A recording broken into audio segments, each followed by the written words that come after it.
여러분 반갑습니다. 2020년 마지막 주일이 되었습니다. 지난 한 해 우리들을 은혜 가운데 살펴주시고 인도하신 하나님께 감사한 마음으로 우리 아버지 하나님 앞에 예배 드리겠습니다. 다 함께 묵도하시겠습니다.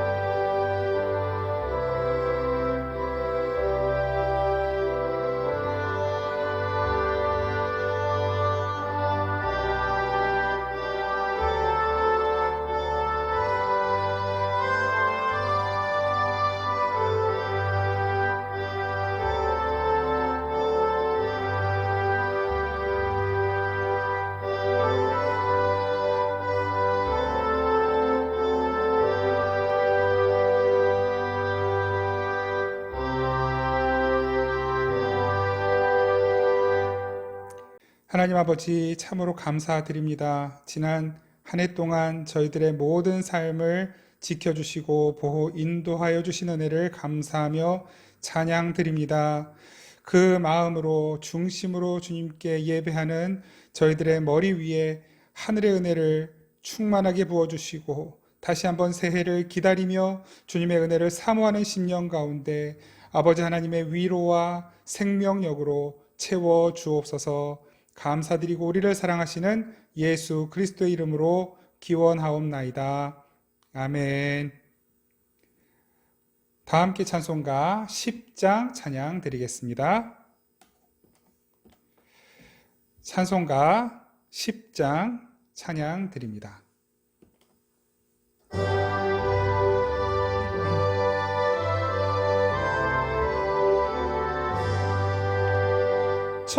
전능왕 오셔서 주 이름 찬송케 하옵소서. 영광과 권능의 성부여 오셔서 우리를 다스려 주옵소서. 강생한 성자여 오셔서 기도를 들으소서. 택하신 백성들 복 내려 주시고 거룩한 마음을 주옵소서. 위로의 주 성령 오셔서 큰 증거 주옵소서. 전능한 주시여 각 사람 맘에서 떠나지 마시고 계십소서. 성삼위일체께 한없는 찬송을 드립니다. 존귀한 주님을 영광 중 배웠고 영원히 모시게 하옵소서.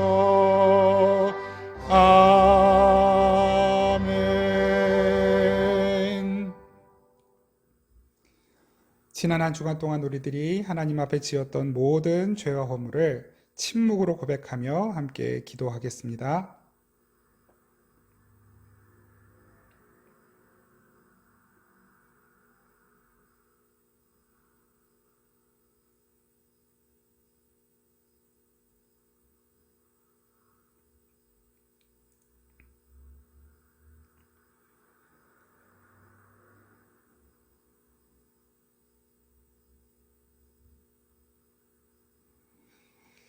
주님께서 진심으로 회개하는 자들에게 말씀으로 사죄의 선포를 내려주십니다. 작은 자야 안심하라. 내 죄 사함을 받았느니라. 아멘. 다 함께 사도신경으로 우리의 신앙을 고백드립니다. 나는 전능하신 아버지 하나님, 천지의 창조주를 믿습니다. 나는 그의 유일하신 아들, 우리 주 예수 그리스도를 믿습니다. 그는 성령으로 잉태되어 동정녀 마리아에게서 나시고 본디오 빌라도에게 고난을 받아 십자가에 못 박혀 죽으시고 장사된 지 사흘 만에 죽은 자 가운데서 다시 살아나셨으며 하늘에 오르시어 전능하신 아버지 하나님 우편에 앉아 계시다가 거기로부터 살아있는 자와 죽은 자를 심판하러 오십니다. 나는 성령을 믿으며 거룩한 공교회와 성도의 교제와 죄를 용서받는 것과 몸의 부활과 영생을 믿습니다. 아멘. 다 함께 찬송가 93장 찬양 드리겠습니다. 찬송가 93장 함께 찬양 드립니다.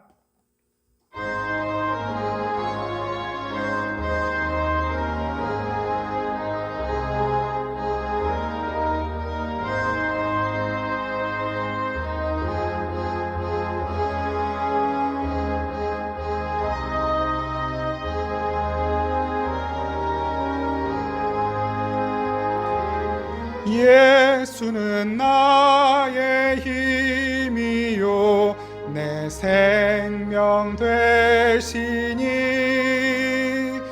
구주 예수 떠나 살면 죄 중에 빠지리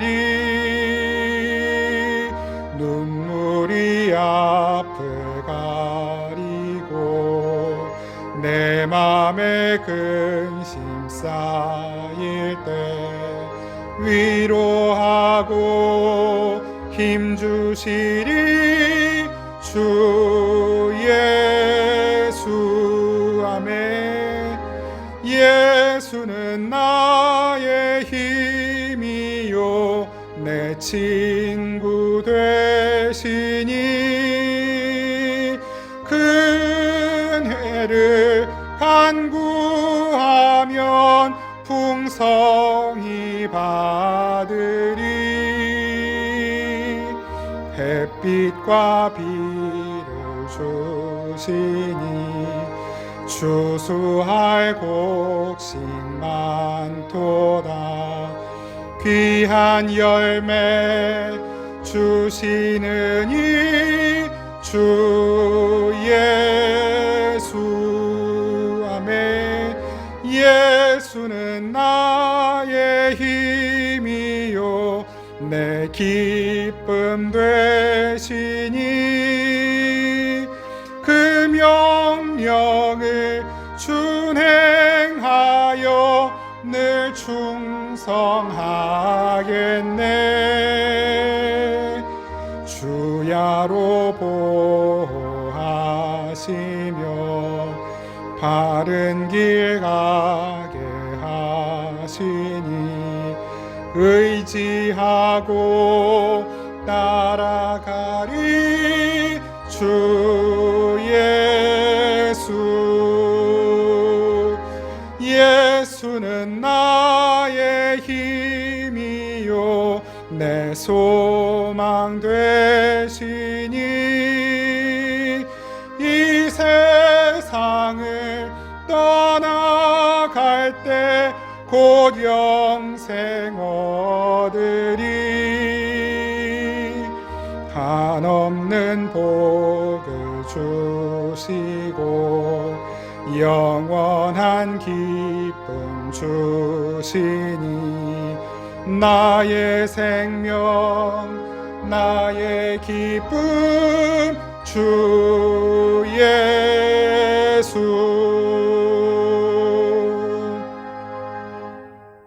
아멘. 우리 함께 기도드리겠습니다. 우리의 유일한 소망, 우리의 유일한 생명, 유일한 길, 그리고 유일한 진리이신 우리 주님 찬양합니다. 감사합니다. 주님 홀로 영광 받으시옵소서.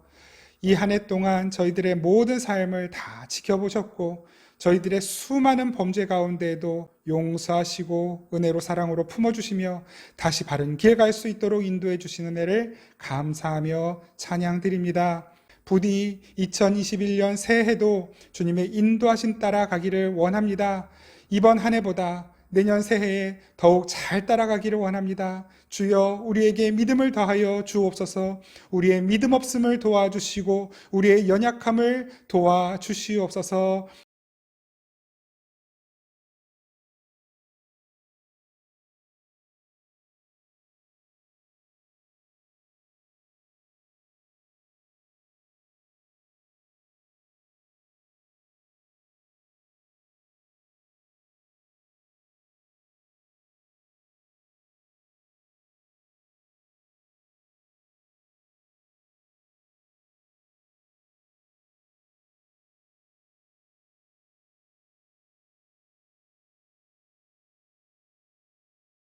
관계자들 주님께서 그들을 붙들어 주시고 지혜를 더하여 주시며 힘 더하여 주셔서 하나님이 모든 상황을 지혜롭게 이끌고 가며 해결할 수 있도록 성령 하나님 도와주시고 역사하여 주시옵소서. 무엇보다도 이 코로나 상황 가운데에 코로나 확진을 받고 투병하고 있는 아버지 모든 이들을 주님께서 치료하여 주시옵소서.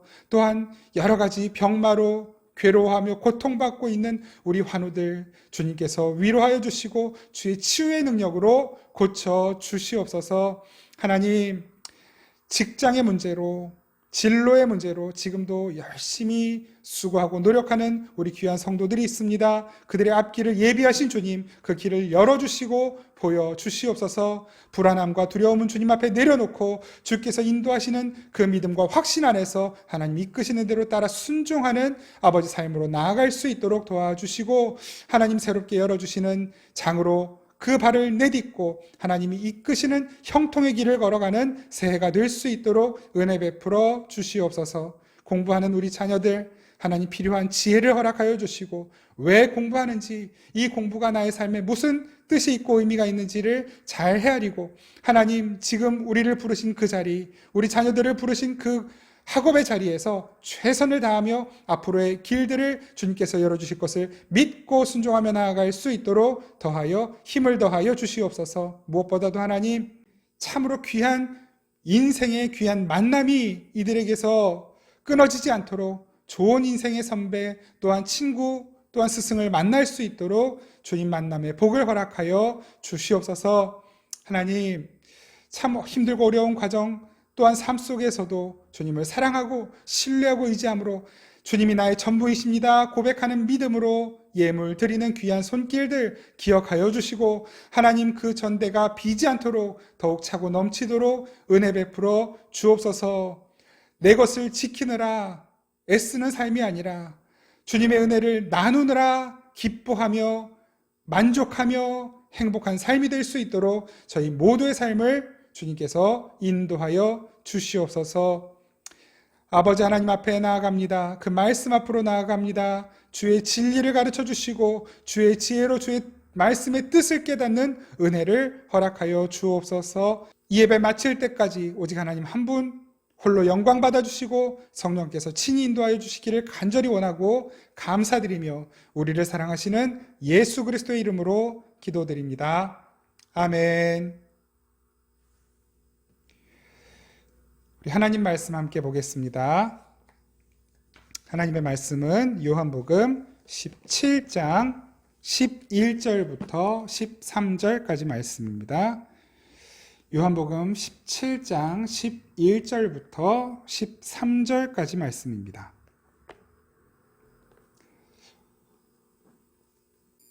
우리 한 목소리로 하나님의 말씀 받들어 읽겠습니다. 시작. 나는 세상에 더 있지 아니하오나 그들은 세상에 있사옵고 나는 아버지께로 가옵나니 거룩하신 아버지여 내게 주신 아버지의 이름으로 그들을 보전하사 우리와 같이 그들도 하나가 되게 하옵소서.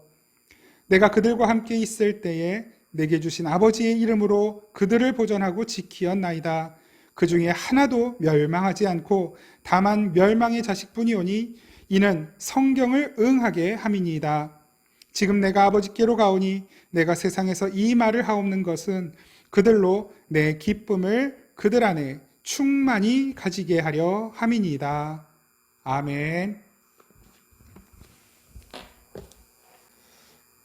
네, 오늘 하나님께서 주신 말씀을 가지고 아버지의 이름으로 라는 제목으로 말씀을 나누겠습니다. 요한복음 17장 그 예수님의 대제사장적 기도 말씀을 계속 나누고 있는데요. 오늘로서 이 요한복음 17장을 일단 마무리 지으려고 합니다. 이제 다음 주 2021년 새해 첫 주죠. 다음 주부터는 교회에 관해서 말씀을 나누려고 합니다. 잠시 요한복음을 접고 교회가 무엇인지, 우리가 교회로서 갖추어야 되는 것은 무엇인지에 대해서 당분간 나누려고 합니다. 그리고 그 교회론을 나눈 후에 요한복음 18장을 이어서 나누도록 하겠습니다. 여러분, 우리가 다 인정하고 고백하는 대로 기독교는 종교가 결코 아닙니다. 기독교라고 하는 종교적 이름을 붙이는 이유는 다른 이들을 돕기 위해, 다른 이들의 이해를 돕기 위해 붙이는 이름일 뿐이지 어떤 종교의 테두리 안에 기독교를 가두어 둘 수가 없기 때문입니다. 편의상 기독교라고 표현은 하지만 여러분, 우리가 기독교라는 명칭을 쓸 때 그 정도의 의미는 알고 사용하면 좋겠죠. 기독교만이 가지고 있는 어떤 가치, 경험들을 정말 알게 되고 경험하게 되면 여러분, 어느 누구도 기독교를 다른 종교와 같은 범주 안에 두거나 혹은 견주거나 할 수가 없게 됩니다. 기독교는 전혀 차원이 다른 진리이고 그 자체로서 힘이고 능력이기 때문입니다. 여러분, 이 세상에 있는 종교들은 인간들이 만들어낸 창작물입니다. 사람들이 이 세상을 살아가면서 만나게 되는 여러 가지 문제들, 그 고통의 문제들을 해결하기 위해서 창작해낸 창작물입니다. 그러니까 이 세상에 있는 종교들은 부르는 신의 이름만 다르지 그 어떤 기본적인 틀, 형태, 행위들은 대체로 비슷한 형태를 띠고 있는 것입니다. 부처라는 이름, 알라라는 이름, 문선명이라는 이름, 이만이라는 이름, 공자라는 이름, 또 동자보살이라는 이름, 이런 이름만 다를 뿐이지 그들이 이 세상의 종교가 추구하는 바는 다 한결같습니다. 그런데 안타깝게도 기독교인들 중에서도 많은 사람들이 우리 기독교를 그런 종교적인 형태로 이해하고 있는 것 같습니다. 다른 종교들이 가지고 있는 것처럼 자기의 고통의 문제, 인생의 문제들을 해결하기 위해 존재하는 것이 기독교인 것처럼 생각을 하고 있다는 것이죠. 앞으로 닥칠지 모르는 어려움들을 대비하기 위해, 또 일어나는 문제들을 해결하기 위해 마련하고 준비하는 것들이 뭡니까? 보험 같은 것이 있죠. 저축을 한다든지 보험을 든다든지 이런 것들은 우리가 살아가면서 만나게 될 여러 가지 문제들을 해결하기 위해 대비하는 수단으로 존재하는 것들입니다. 그런데 종교도 그런 하나의 인생의 문제의 대비 수단처럼 그렇게 존재하는 것이 아니겠습니까? 그래서 기독교를 종교라고 말하지 않는 것이고, 기독교인들 중에서도 기독교를 종교처럼 여기는 이들은 뭡니까? 기독교를 하나의 보험처럼 생각하는 것이죠. 하나님이라는 신 앞에 예배하고 하나님께 잘 보여서 자기 인생의 어떤 어려움들이 면제되고 혹은 해결이 되는 것을 기대하고 바라는 것. 여러분, 그것이 종교성입니다. 내가 열심을 내는 만큼, 내가 하나님께 열심을 바치는 만큼 하나님도 무엇인가 나에게 보상을 주신다라고 하는 믿음. 여러분, 우리가 지난주에 그 믿음이 무엇인지를 살펴보았지만 그것은 성경이 말씀하시는, 하나님께서 말씀하시는 믿음이 아니라는 것, 우리는 이제 분명히 알고 있는 것입니다. 그러니까 기독교를 종교로 생각하는 사람들은 마치 사람들이 더 좋은 보험 상품이 나오면 갈아타잖아요. 더 좋은 예금 상품이 나오면 갈아타잖아요. 손해보험, 생명보험, 자동차 보험, 이런 보험들이 더 좋은 조건의 상품들이 있으면 우리가 갈아타기도 하잖아요. 보험료가 싼데 보장이 더 좋다든지 그러면 당연히 갈아타야죠. 그런데 여러분, 종교도 그런 성격이 있다는 것이에요. 그래서 어떤 때는 불교 신자가 유교 신자가 되었다가 이슬람 신자가 되었다가 그런 무당 종교를 믿는 신자가 되었다가 이렇게 종교를 갈아타는 경우들이 있는 것입니다. 교회는 어떻습니까?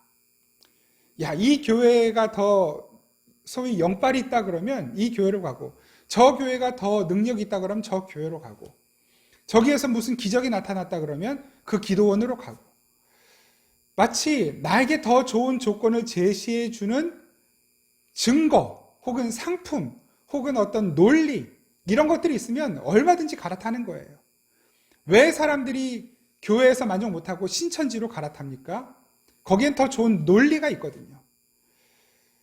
여러분, 이것이 종교입니다. 그러니까 기독교를 종교로 이해하고 있기 때문에 더 좋은 논리, 더 좋은 증거, 더 좋은 조건들이 있으면 갈아타는 거에 넘어가는 것입니다. 그러니까 누군가 그런 더 좋은 논리나 증거나 조건들을 제시해주면 흔들려 버리는 것이죠. 기독교는 우리의 소원을 이루고 우리 인생에 닥치는 어떤 위기와 어려움들을 피해가거나 모면하기 위해 필요한 어떤 보험 상품 같은 것, 어떤 인생의 도구, 도움이 될 만한 도구 같은 것이 결코 아닙니다. 기독교는 하나님께서 인간들에게 자기를 계시하시는 것입니다. 그렇게 하나님께서 인간들에게 자기를 계시하셔서 어떻게 그 인간들이 하나님 나라의 백성이 되고 하나님 나라의 백성으로서 삶을 살게 되는지를 알아가고 배워가고 경험해가는 것, 바로 이것이 기독교입니다. 그래서 기독교를 계시의 종교라고 말하죠. 모든 것이 하나님께서 하나님 자신을 계시하기 위해 우리에게 주셨다는 것이죠. 저 우주도, 지구도, 이 세상의 여러 가지 사건들, 일들, 인간의 역사, 그리고 저와 여러분들 개개인의 모든 삶과 그 삶에서 일어나는 모든 일들이 다 하나님이 하나님 자신을 우리에게 계시하시고 가르쳐 주시기 위해 허용하시는 무대이고 소도구들인 것입니다.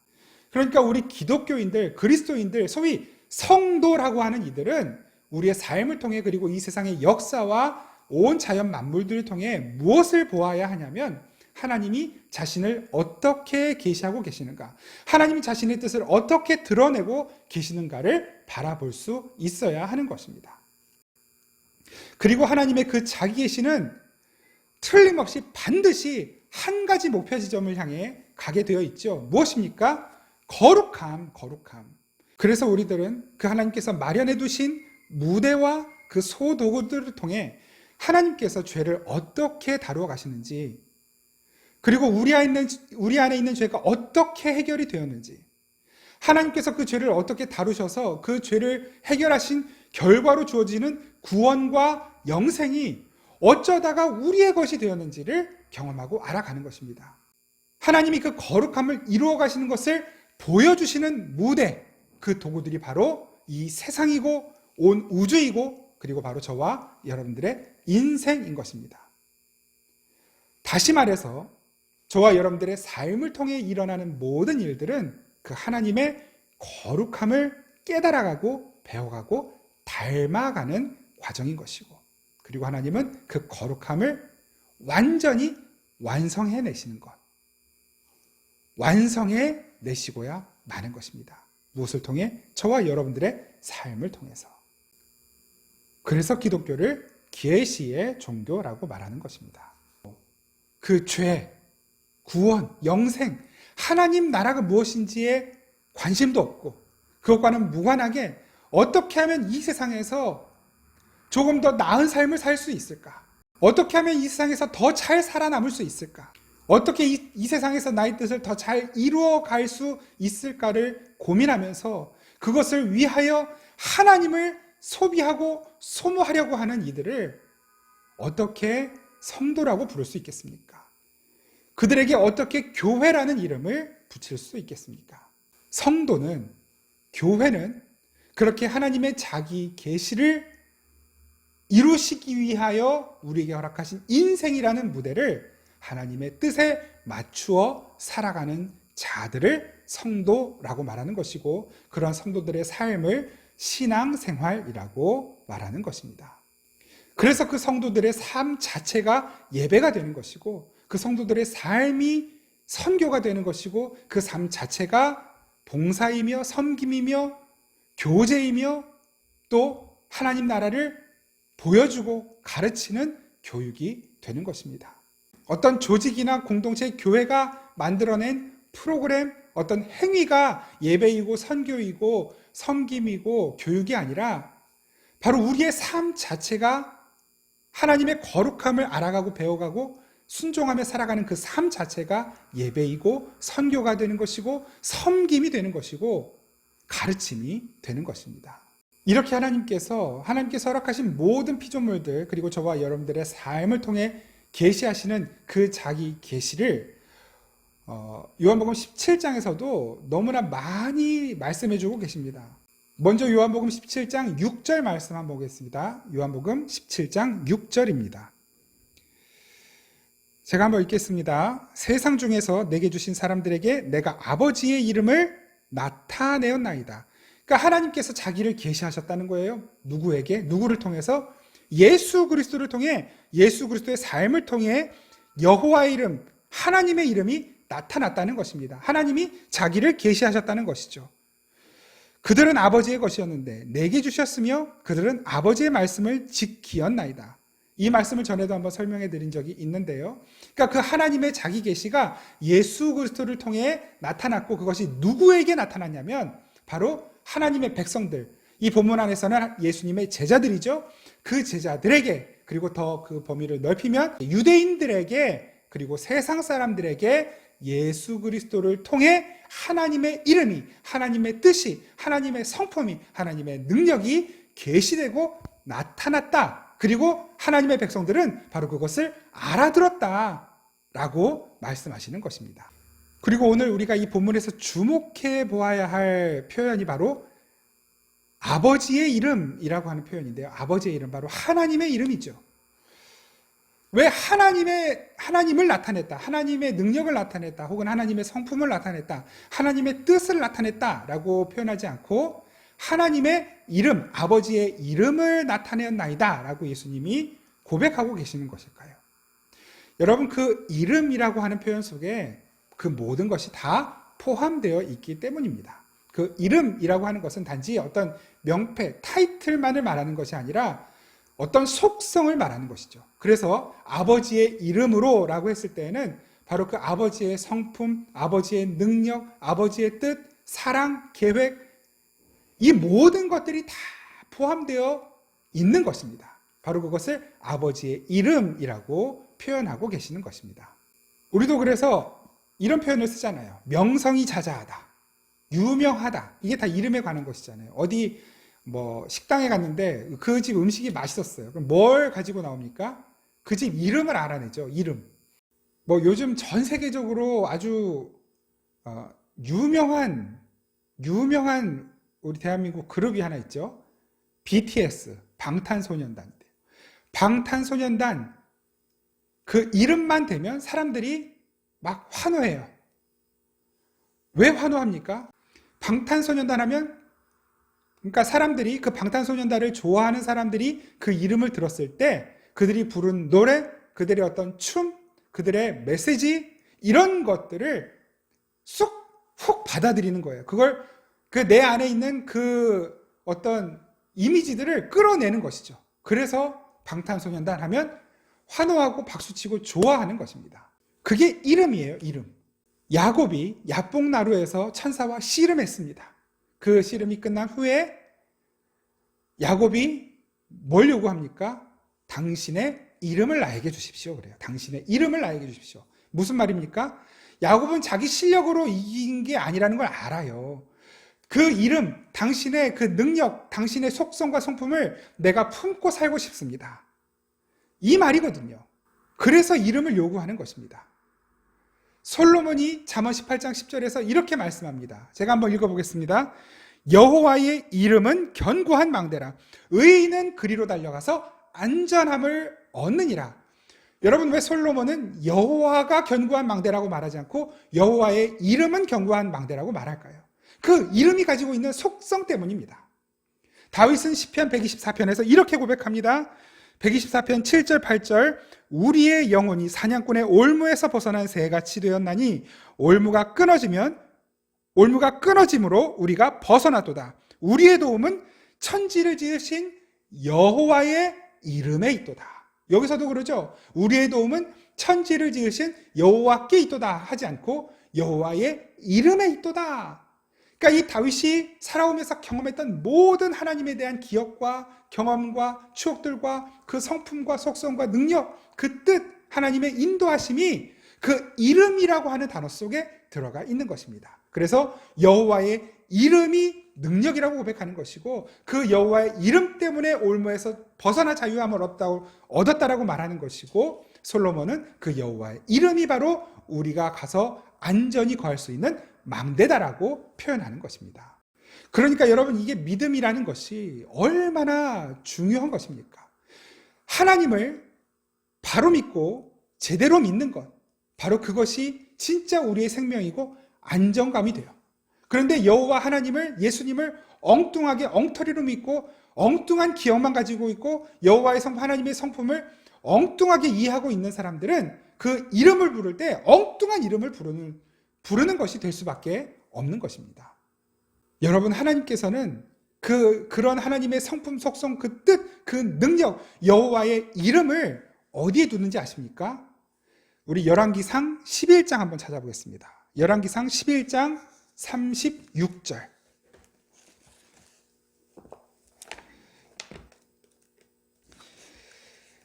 열왕기상 11장 36절 다 찾으시기 바랍니다. 예, 찾으신 분들은 우리 열왕기상 11장 36절 우리 한번 같이 읽겠습니다. 시작. 그의 아들에게는 내가 한 지파를 주어서 내가 거기에 내 이름을 두고자 하여 택한 성읍 예루살렘에서 내 종 다윗이 항상 내 앞에 등불을 가지고 있게 하리라. 이 말씀만 놓고 보면 뭔가 알 듯 모를 듯 애매하죠. 일단 단순하게 생각하겠습니다. 예루살렘 뭡니까? 그게 이스라엘을 말하는 거예요. 하나님의 백성을 말하는 것입니다. 그러니까 지금 하나님께서는 그 여호와의 이름, 하나님의 이름을 하나님의 백성, 이 세상 모든 족속들 가운데에 하나님의 백성들에게 그 이름을 두시겠다라고 말씀하시고 그 이름이 빛을 내어서 그 앞을 비추시겠다라고 말씀하시는 것입니다. 그래서 하나님께서 그 하나님의 이름을 그 백성들에게 두면 어떻게 되겠습니까? 바로 그 백성들을 통해, 백성들의 삶을 통해, 그 백성들의 삶의 여정을 통해 하나님의 성품과 하나님의 능력과 하나님의 사랑과 자비하심, 하나님의 놀라운 계획이 나타나게 되는 것입니다. 그것이 여호와의 이름을 둔다라고 하는 말의 의미입니다. 그래서 요한복음 17장에서 예수님은 아버지의 이름이 나를 통해 나타나게 하셨습니다라고 말씀하고 계시는 것이에요. 그리고 그 여호와의 이름이 바로 오늘 본문이죠. 그 여호와의 이름이 그들을 보존하시고 지켜주신다라고 말씀하고 계시는 것입니다. 오늘 본문 다시 한번 보겠습니다. 요한복음 17장 11절에서 13절.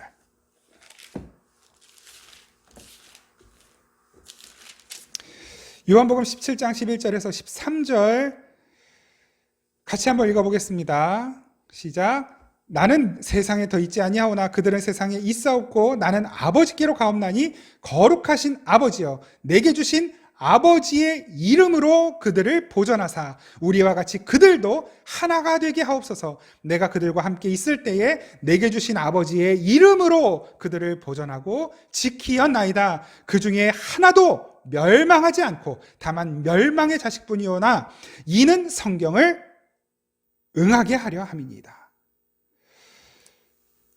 여호와의 이름, 하나님의 이름, 그 아버지의 이름으로 그들이 보존되고 지켜진다.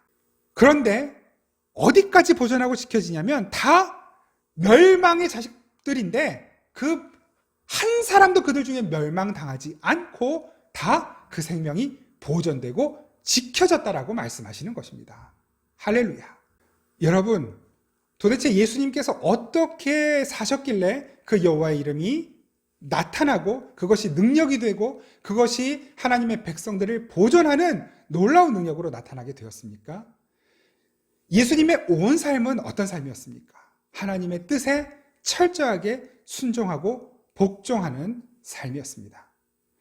여호와의 이름이 예수 그리스도의 삶에 들어갔더니 그 예수의 삶이 여호와의 뜻에만 복종하고 순종하는 삶이 되었다는 것입니다. 근데 여러분, 이제 여호와께서 하나님께서 그 이름을 어디에 두신다고 말씀하시는 것이에요? 예수님이 그 이름을 어디에 두신다고 말씀하시는 것입니까? 그 예수님이 어디에 계셔요? 저와 여러분들 안에 있는 것입니다. 하나님의 이름이, 예수의 이름이, 다시 말해서 단도직입적으로 하나님께서, 예수님께서 저와 여러분들 안에 계시는 것입니다. 여러분, 이렇게 하나님의 이름이, 예수의 이름이 우리 안에 있다라고 하는 것이 우리에게는 이롭습니까? 해롭습니까? 뭐라고 대답하기가 굉장히 애매하죠. 세상적 기준으로, 세상의 가치관의 기준으로는 어떻겠습니까? 하나님의 이름이 없이 살아가는 사람들, 그리고 하나님의 이름을 두고 살아가는 사람들, 누가 더 이익일까요? 세상의 가치관, 세상의 기준으로는 하나님의 이름 없이, 예수라는 이름 없이 자기의 이름을 두고 살아가는 사람들이 훨씬 더 유리하고 유익합니다. 자기 마음대로 할 수 있어요. 자기 마음대로 살 수 있어요. 자기의 뜻과 꿈을 이루며 살 수 있어요.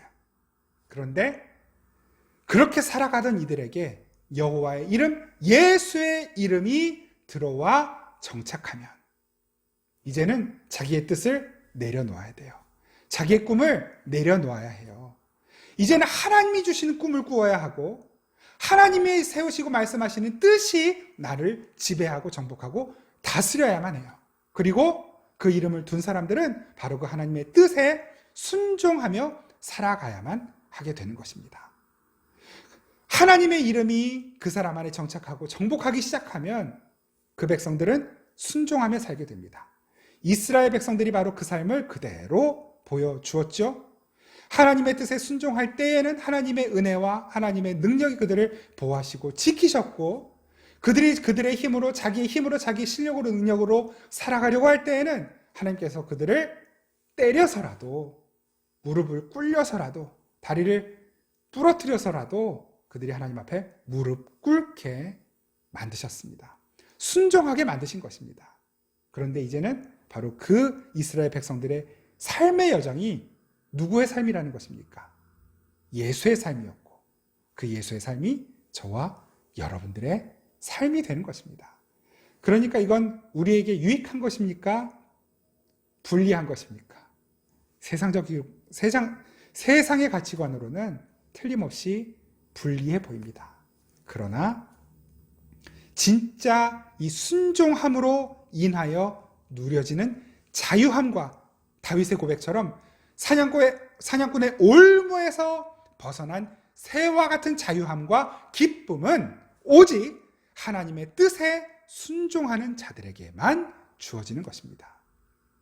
이 세상의 어떤 위협과 공포와 공격으로부터 안전할 수 있는 것은 돈이라는 이름에, 명예라는 이름에, 인기라는 이름에, 가문이라는 이름으로 숨지 않고 피하지 않고 오직 여호와의 이름 그 앞에 달려가는 이들, 예수라는 이름 앞에 달려가는 이들에게만 안정감이 있고 그들만 모든 위협과 어려움으로부터 보호받게 되는 것입니다. 그래서 하나님께서 그 이름이 있는 자들이 복되다라고 말씀하시는 거예요. 민수기 6장 27절에 이렇게 말씀하십니다. 그들은 이같이 내 이름으로 이스라엘 자손에게 축복할지니 내가 그들에게 복을 주리라. 여호와의 이름으로 축복하였더니 그들에게 하나님이 복을 주셔요. 그 복은 어떤 것이었습니까? 이스라엘 백성들이 받은 복, 하나님의 약속의 땅에 들어가는 것이었습니다.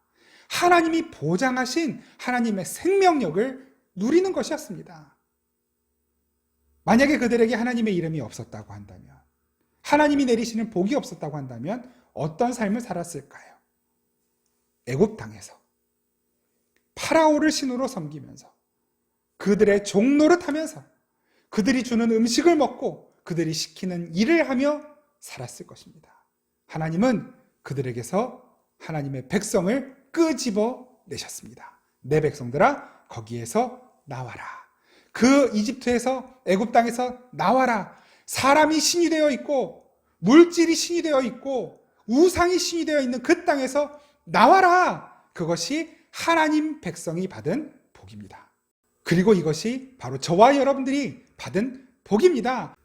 그 영원한 하나님의 나라가 바로 나에게 보장되어 있고 이 세상 모든 것의 주인이신 그 하나님이 지금 나와 함께 계시다는 그 사실이 나에게 최선이며 나에게 가장 큰 복이라는 사실을 믿게 되는 것입니다. 사도행전 3장에는 바로 그 세상과 하나님의 백성들을 잘 이렇게 대조하여 보여주는 아주 귀한 사건이 기록되어 있습니다. 그 사건은 바로 베드로와 요한의 이야기입니다. 베드로와 요한이 성전으로 들어가죠. 그런데 그 성전으로 들어가는 문 중에 아름다운 문이 있어요. 미문이라고 하는 곳. 근데 그 미문 앞에 한 사람이 앉아 있는 것이죠. 앉은뱅이. 나면서부터 앉은뱅이에요. 약도 없어요. 수술할 수도 없고 일어날 수 없어요. 그냥 그렇게 살아야 돼요. 그것이 그의 삶입니다. 그가 요구하고 원하는 것은 무엇입니까? 일어나 걷는 것이 아니라 은과 금이죠. 구걸하며 사는 거예요. 그리고 그것이 가장 아름다운 일인 줄 알아요. 미문에 앉아서. 여러분 이것이 세상의 모습입니다. 이 세상은 그게 최선인 줄 알아요. 그것이 아름다운 삶인 줄 압니다. 은과 금을 많이 갖는 것. 여러분 그래서 이 세상은 하나님 없이 예수의 이름 없이 살아가는 이 세상은 수억 수십억을 가져도 구걸의 삶일 수밖에 없는 것입니다. 그것을 아름다움이라고 착각하며 살아가는 세상은 결국 앉은뱅이처럼 구걸하며 사는 것이에요. 그러다 끝나는 것입니다. 근데 그들 앞에 예수님의 사도들, 하나님의 백성이 나타났습니다. 그 앉은뱅이가 그 앞에 나타난 그 앞을 지나가고 있는 사도들에게 이렇게 말합니다. 한 푼 달라고, 한 푼 달라고, 돈을 보태달라고, 은과 금을 요구하는 것이죠. 그런데 베드로와 요한이 그 앉은뱅이에게 이렇게 말합니다. 네가 요구하는 은과 금은 나에게 없다. 그런데 진짜로 너에게 있어야 할 것이 무엇인지 내가 알고 있다. 나는 그것을 너에게 줄 것이다. 네가 요구하는 은과 금은 나에게 없지만 나에게 있는 것 무엇이었습니까? 나사렛 예수 그리스도의 이름, 그 이름을 앉은뱅이에게 주는 것입니다. 나사렛 예수 그리스도의 이름을 주었더니 그 앉은뱅이가 일어나 걷게 되었습니다. 이 앉은뱅이가 일어난 사건은 표적입니다. 무슨 표적? 정말로 이 세상에게 필요한 것이 무엇인가를 가르쳐주는 표적. 은과 금이 최선이고 그것이 최고의 아름다움이라고 믿고 살아가는 이 세상과 이 세상의 사람들에게 진짜 우리에게 필요한 것은 은과 금이 아니라 예수 그리스도, 나사렛 예수 그리스도라는 이름, 그 이름이다라고 하는 것을 가르쳐주는 표적인 것입니다. 여러분 그 이름이 바로 저와 여러분들의 삶에 주어져 있는 것이에요. 세상에서 악착같이 일하며 수천만 원, 수억, 수십억을 벌어들인다 하더라도 예수의 이름 없이 벌어들이는 그 재물들은 다 구걸하여 얻은 것입니다.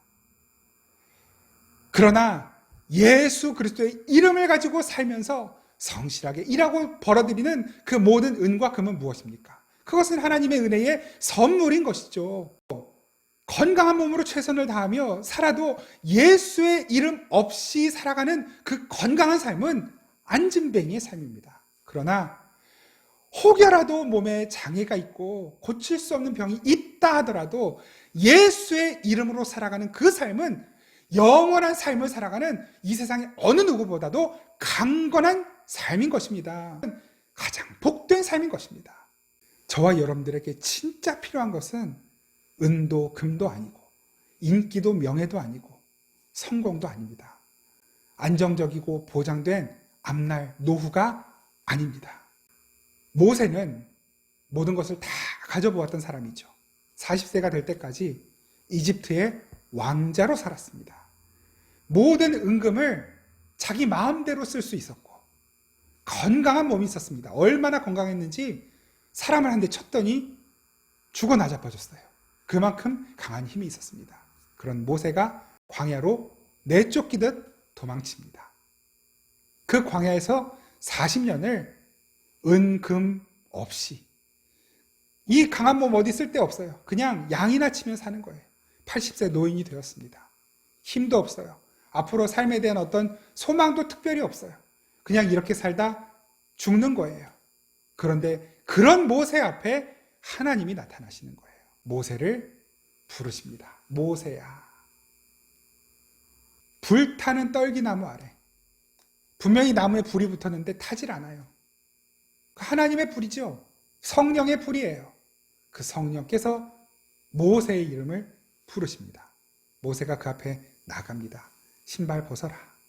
네가 의지하고 있는 것, 네가 이것이 나를 보호해주고 있구나라고 믿고 여기고 있던 것, 그거 다 내려놓아라. 그게 신을 벗으라는 말씀의 뜻이잖아요. 다 내려놓으라는 거예요. 그리고 이제 이 세상의 힘, 가장 이 세상 사람 중에 가장 높은 곳에 있는 그 파라오 앞으로 가라는 것입니다. 파라오 앞으로 가라. 모세가 어떻게 대답합니까? 저 못 가요. 나이도 많고 늙었고 말도 이제 잘 못하고 힘들어서 못 가요. 저는 아무런 영향력이 없어요. 아무것도 할 수 없는 사람이에요. 하나님께서 거듭 모세를 불러내시죠. 모세가 결국에는 하나님의 그 부르심 앞에 응답하면서 무엇을 요구합니까? 하나님, 제가 파라오 앞에 가서 하나님을 뭐라고 소개를 해야 됩니까? 뭐라고 하나님의 이름을 말해줘야 됩니까? 그랬더니 하나님께서 이렇게 말씀하시죠. 나는 스스로 있는 자니라. I am who I am. 히브리어로는 에헤 아쉘 에헤예요. 나는 나인데 그냥 나의 존재로서 있는 나, 내가 존재하는 방식으로 있는 나, 내가 존재하는 대로 존재하는 나. 그걸 이제 우리말로는 스스로 있는 자, 이렇게 표현을 했는데요. 원래 이 맥락 속에서, 이 말씀의 맥락 속에서 하나님께서 자신의 이름을 이렇게 소개하신 이유가 있습니다. 모세야, 너는 힘없고 늙고 병들었어. 너는 아무것도 할 수 없는 자이지. 그런 네가 강하고 힘있고 능력 있는 파라오 앞에 서야 되지. 그런데 나는 여호와야. 에흐에 아시엘 에흐에. 네가 어떤 존재로 있든지, 네가 어디에 있든지, 어떤 상황에 있든지, 누구 앞에 있든지 상관없이 나는 여전히 거기에 있는 나야. 내가 거기에 같이 있을 거야. 바로 이런 의미인 것입니다. 그것이 나는 스스로 있는 자니라 라는 말씀이에요. 나는 나이다예요. 하나님은 하나님이신 것입니다. 내 앞에 무엇이 서 있든지, 파라오가 있든지, 이집트가 있든지, 홍해가 있든지, 광야가 있든지, 골리앗이 있든지, 사자굴이든지 거기가, 그곳이 풀무불 속이든지, 내가 거기에 그것과는 무관하게 너의 처해 있는 환경이나 상황이나 네가 무엇 앞에 서 있든지 관계없이 나는 여호와다. 나는 거기에 있다. 그것이 나는 스스로 있는 자다.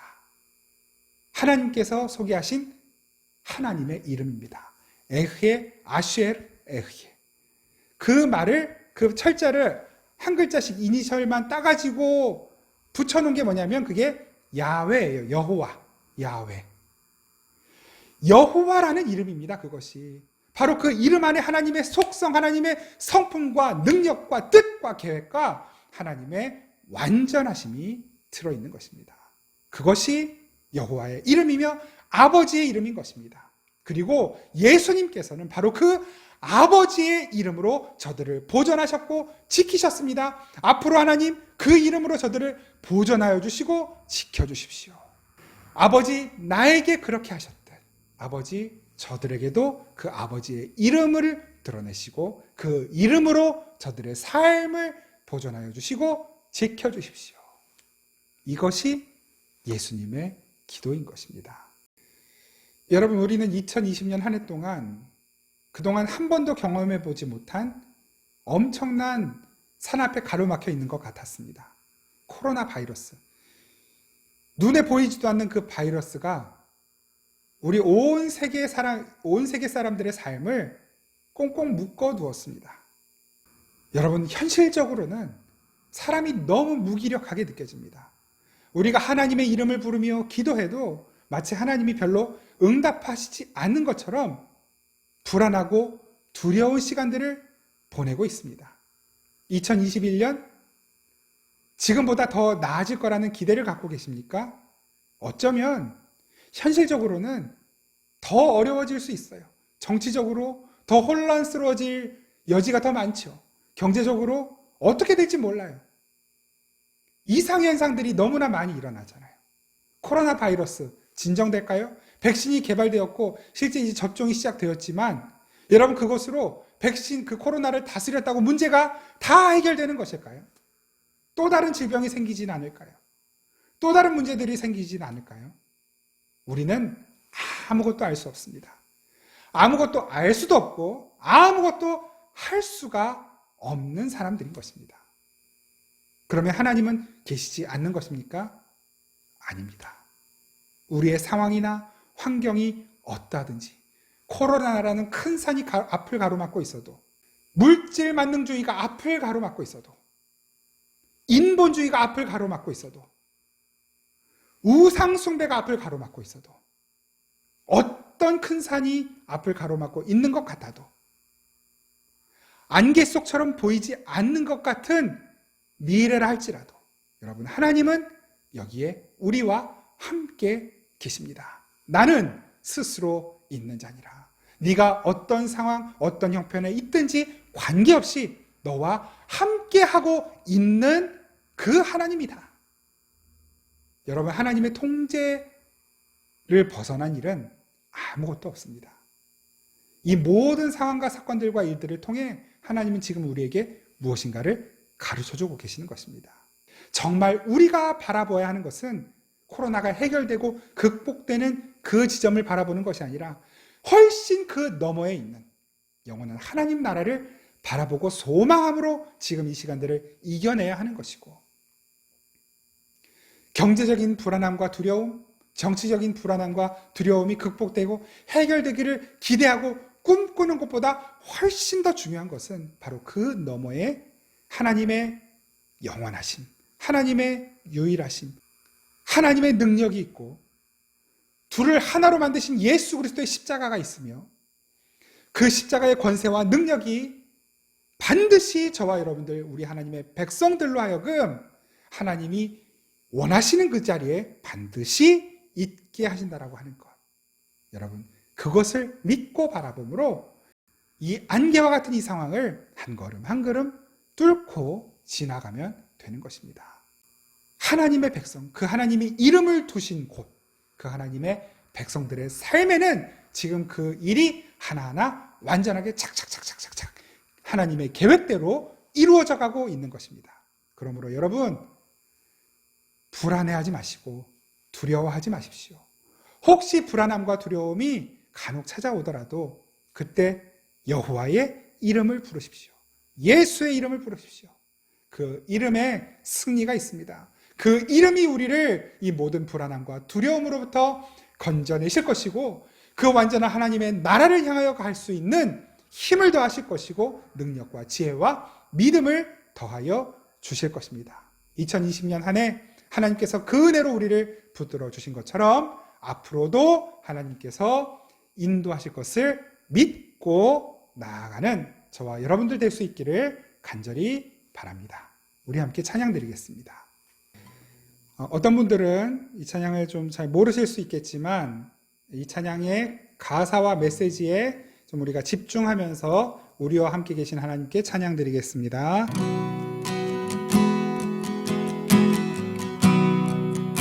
안개가 날 가리워, 안개가 날 가리워, 내 믿음 흔들리려 할 때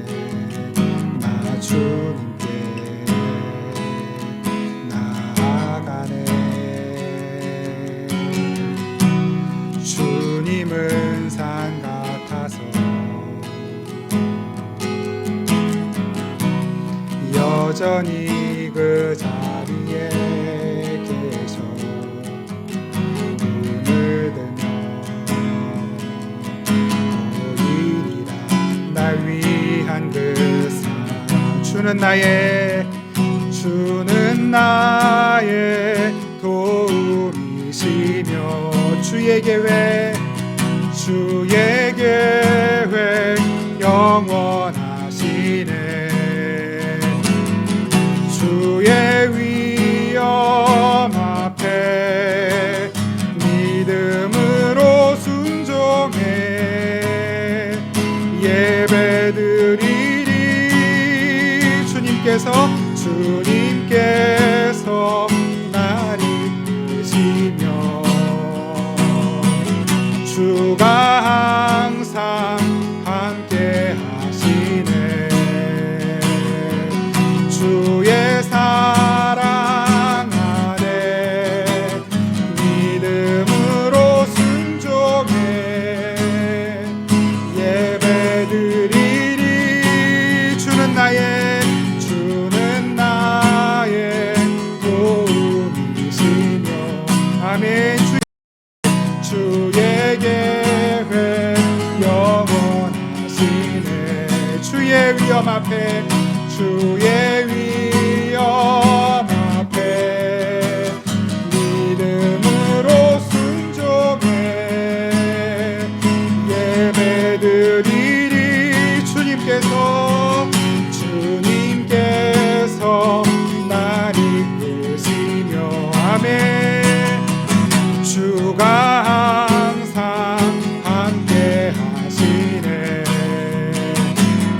주의 사랑 안에 믿음으로 순종해 예배드리리 영원히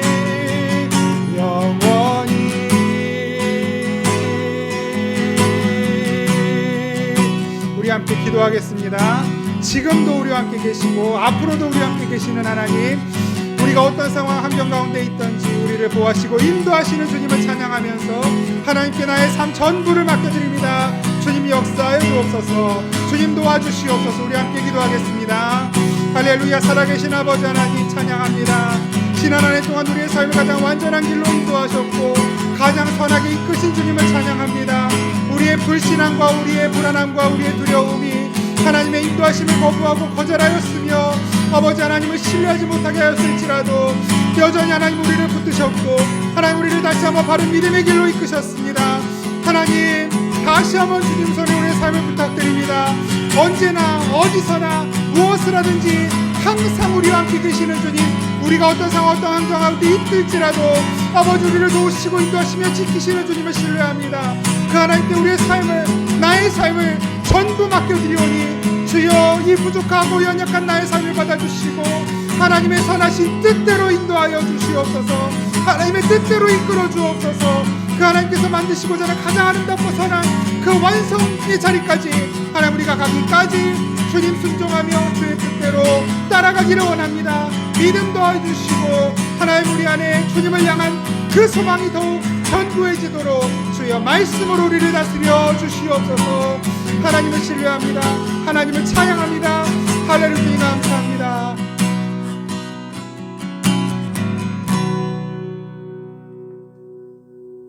하나님 고맙습니다.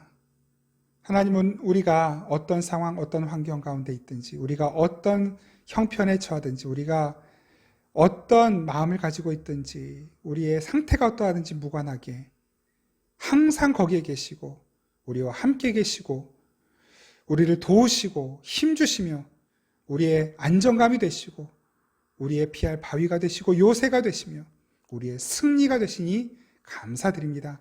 그 하나님 한 분, 예수 그리스도의 이름, 그 이름을 의지하며 살게 하옵소서. 예수 그리스도의 이름으로 기도드립니다. 아멘. 이제는 우리 주 예수 그리스도의 은혜와 우리 아버지 하나님의 놀랍고 신실하신 사랑과 우리와 항상 함께 계시고 우리를 도우시고 힘주시고 위로하시고 승리케 하시는 성령님의 교통하시고 인도하시는 은혜가 오직 하나의 이름, 아버지의 이름, 여호와의 이름, 예수 그리스도의 이름만을 의지하며 살겠노라 다짐하는 우리 모든 생명의 단비교회 성도들과 이 땅의 모든 교회와 성도들 가운데 항상 함께 계시기를 간절히 축원하옵나이다. 아멘.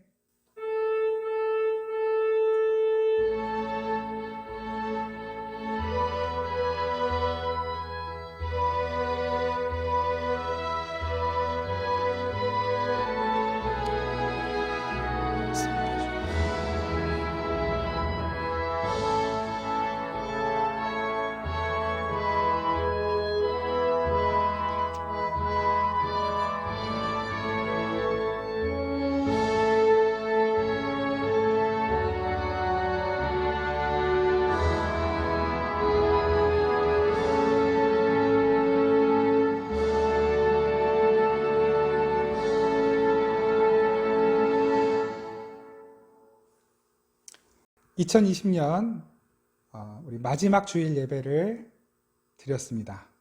한 해 동안 여러분 정말 고생 많으셨습니다. 많이 쓰셨습니다. 정말 축복합니다. 그리고 우리 생명의 단비교회 이제 오늘로써 52주째 예배를 드렸습니다. 다음 주는 새해 첫 주이기도 하고 우리 생명의 단비교회 창립 1주년 되는 뜻깊은 주일입니다. 우리 다른 것 할 것 없습니다. 우리 하나님께 감사드리면서 앞으로도 우리 주님께서 우리를 인도하시리라 믿고 또 우리는 주님 인도하시는 데까지 순종하며 가겠습니다. 그 고백과 결단과 다짐만 있으면 충분합니다. 여러분 함께 가실 분들, 함께 하실 분들 같이 계속해서 서로 격려하고 위로하고 기도하면서 함께 갈 수 있기를 바랍니다. 이번 주 금요일은 또 1월 1일 신년 새해 첫날이죠. 그래서 우리가 신년 예배를 드리는데 우리 함께 모여서 예배 드렸으면 자정에 송구영신 예배를 드렸겠지만 올해는 그럴 수 없는 상황이기 때문에 지난 성탄 예배와 마찬가지로 예배 영상을 먼저 찍고 12월 31일 마지막 날 저녁쯤에 영상을 올려드리려고 합니다. 그러면 그 영상을 통해 예배하시는 분들은 자정 예배를 드리고 싶으신 분들은 그 시간에 예배를 드리시면 되겠고 새해 첫날 오전에 예배를 드리고 싶다 하시는 분들은 오전에 예배를 드리시면 되겠습니다. 우리가 언제 예배하든지 이 시간의 주인이신 하나님은 우리 가운데 동일하게 역사하시고 일하십니다. 교회의 달력이 좀 남아 있습니다. 혹시 달력이 더 필요하신 분들 혹은 또 누구에게 나눠주고 싶다 하시는 분들이 계시면 저에게 메시지를 주시면 좋겠습니다. 그러면 메시지를 주시면 제가 필요한 대로 그리고 있는 대로 최대한 이렇게 골고루 나눠 드릴 수 있도록 그렇게 하겠습니다. 남은 한 해 이제 한 4일 남았는데요. 마무리 잘 하시고 기쁨으로 감사함으로 마무리 잘 하시고 새해 잘 준비하실 수 있기를 바랍니다. 축복합니다. 고맙습니다.